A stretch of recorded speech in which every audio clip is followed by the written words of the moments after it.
The Riddle by the Brothers Grimm. There was once a king's son who was seized with a desire to travel about the world, and took no one with him but a faithful servant. One day he came to a great forest, and when darkness overtook him, he could find no shelter, and knew not where to pass the night. Then he saw a girl who was going toward a small house, and when he came nearer, he saw that the maiden was young and beautiful. He spoke to her and said, "Dear child, can I and my servant find shelter for the night in the little house?" "Oh, yes," said the girl in a sad voice. "That you certainly can, but I do not advise you to venture it. Do not go in." "Why not?" asked the king's son.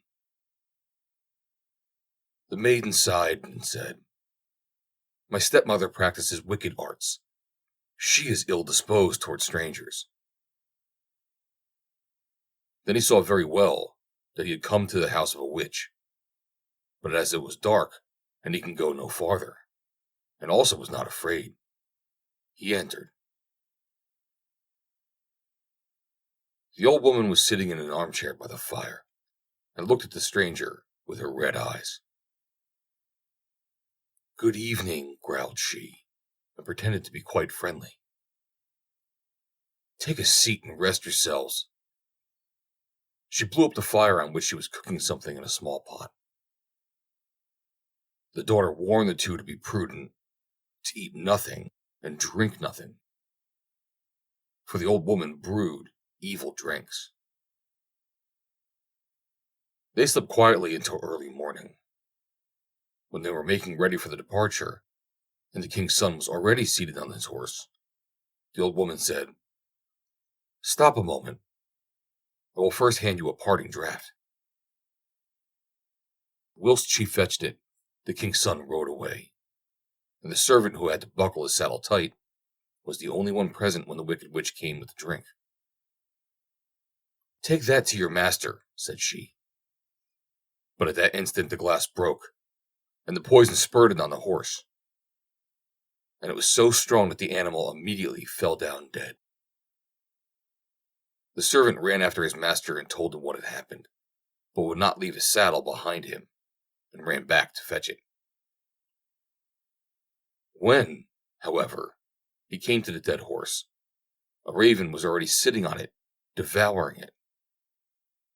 "Who knows whether we shall find anything better today?" said the servant. So he killed the raven and took it with him. And now they journeyed onward into the forest the whole day, but could not get out of it. By nightfall, they found an inn and entered it. The servant gave the raven to the innkeeper to make ready for supper. They had, however, stumbled on a den of murderers, and during the darkness 12 of these came, intending to kill the strangers and rob them. Before they set about this work, they sat down to supper, and the innkeeper and the witch sat down with them, and together they ate a dish of soup in which was cut up the flesh of the raven. Hardly, however, had they swallowed a couple of mouthfuls before they all fell down dead, for the raven had communicated to them the poison from the horseflesh. There was no one else left in the house but the innkeeper's daughter, who was honest, and had taken no part in their godless deeds. She opened all doors to the stranger, and showed him the heaped-up treasures. But the king's son said she might keep everything. He would have none of it, and rode onwards with his servant.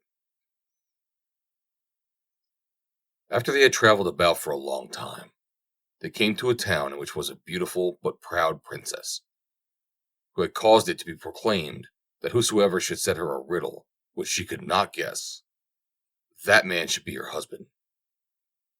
But if she guessed it, his head must be cut off.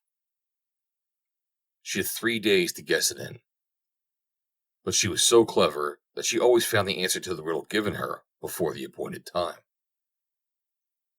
9 suitors had already perished in this manner, when the king's son arrived, and blinded by her great beauty, was willing to stake his life for it. Then he went to her and laid his riddle before her. "What is this?" said he. "One slew none, and yet slew 12. She did not know what that was. She thought and thought, but she could not find out. She opened her riddle books, but it was not in them. In short, her wisdom was at an end. As she did not know how to help herself, she ordered her maid to creep into the Lord's sleeping chamber and listen to his dreams, and thought that he would perhaps speak in his sleep and discover the riddle. But the clever servant had placed himself in bed instead of his master. When the maid came there, he tore off from her the mantle in which she had wrapped herself, and chased her out with rods. The second night, the king's daughter sent her maid in waiting, who was to see if she could succeed better in listening. But the servant took her mantle also away from her, and hunted her out with rods. Now the master believed himself safe for a third night, and lay down in his own bed. Then came the princess herself, and she had put on a misty gray mantle, and she seated herself near him. When she thought that he was asleep and dreaming, she spoke to him, and hoped that he would answer her in his sleep, as many do. But he was awake, and understood and heard everything quite well. Then she asked, "One slew none. What is that?" He replied, "A raven, which ate of a dead and poisoned horse, and died of it." She inquired further, "And yet slew 12. What is that?" He answered, "That means 12 murderers, who ate the raven, and died of it." When she knew the answer to the riddle, she wanted to steal away, but he held her mantle so fast that she was forced to leave it behind her. Next morning, the king's daughter announced that she had guessed the riddle, and sent for the 12 judges and expounded it before them. But the youth begged for a hearing and said, "She stole into my room in the night and questioned me. Otherwise, she could not have discovered it." The judges said, "Bring us proof of this." Then were the 3 mantles brought thither by the servant. When the judges saw the misty gray one which the king's daughter usually wore, they said, "Let the mantle be embroidered with gold and silver, and then it will be your wedding mantle."